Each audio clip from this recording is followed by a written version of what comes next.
This is part 3, which includes vitreous-based shaving and endolaser photocoagulation.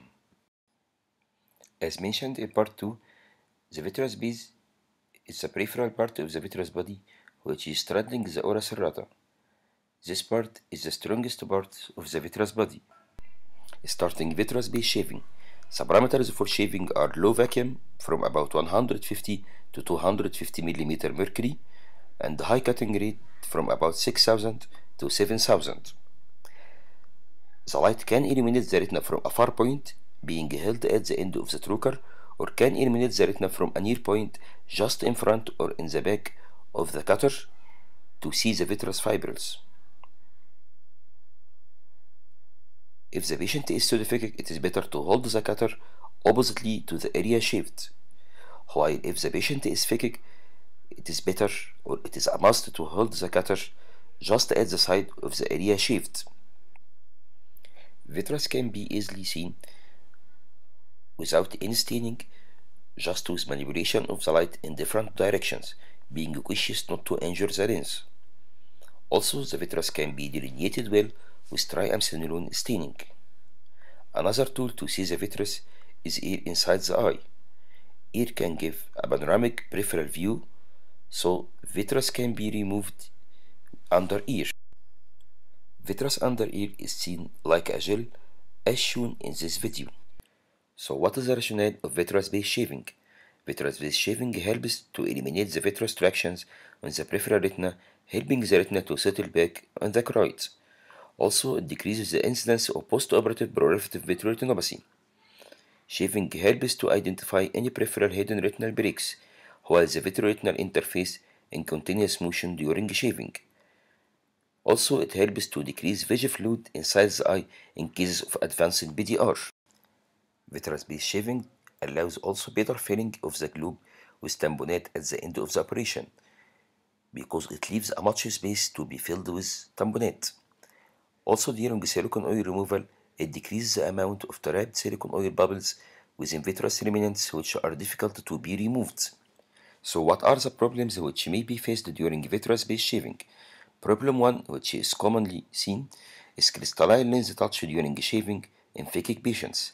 To avoid this problem, it is mandatory to never cross behind the lens.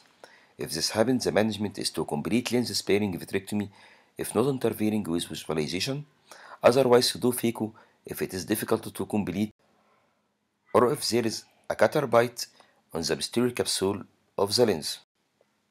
This nice photo drawn by Dr. Ahmed Salem illustrates well the areas allowed to be crossed with instruments and the areas not allowed to be crossed.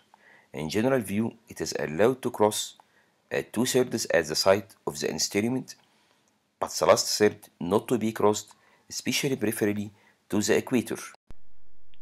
In this video, when crossing in the prohibited area of crossing, this makes a lens touch at this moment. This is shown on the anterior segment as we see.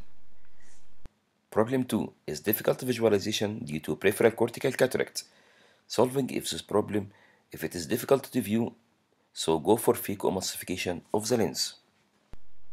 In this video, there is a posterior peripheral cortical cataract, but the visualization is very well, so I completed the operation without lens sacrifice. Problem 3. Iatrogenic breaks can happen easily during shaving, especially in highly elevated detached retina. Solving if this problem is not to go so close to the retina. Lower the vacuum and increase the cutting rate. Inject Decalene to work as a third hand fixing the retina. Also try to drain subretinal fluid from the original break. This helps the retina to settle back somewhat and not to move with each vacuum and cut. Problem 4. Sudden hypotony can happen while shaving. Solving if this problem is to stop once this happened and check the infusion cannula, which may be slipped to outside during scleral indentation, or the infusion cannula may be rolled up on itself, decreasing the fluid infused inside the eye. So refixate the cannula and continue shaving. Then going to Endolaser retinopexy. There are two main types of Endolaser: 810 infrared diode laser and The most commonly used one, 532 green laser. Laser reaction starts from day 1 and reaches maximum scarring within 2 to 4 weeks. Curved laser probes are preferable to adapt the posterior convexity of the crystalline lens. To get a good effect of the laser probe has to be held perpendicular to the area to be lasered, lasering the retinal breaks and surrounding it with 2 to 3 rows. The retinal breaks has to be lasered, especially posteriorly and at the lateral edges of the breaks, what is called the horns of the breaks. So how to increase the endolaser effect if needed? Simply increase the power or increase the duration or going closer to the retina. Going closer to the retina, increase the power but decrease the laser spot size.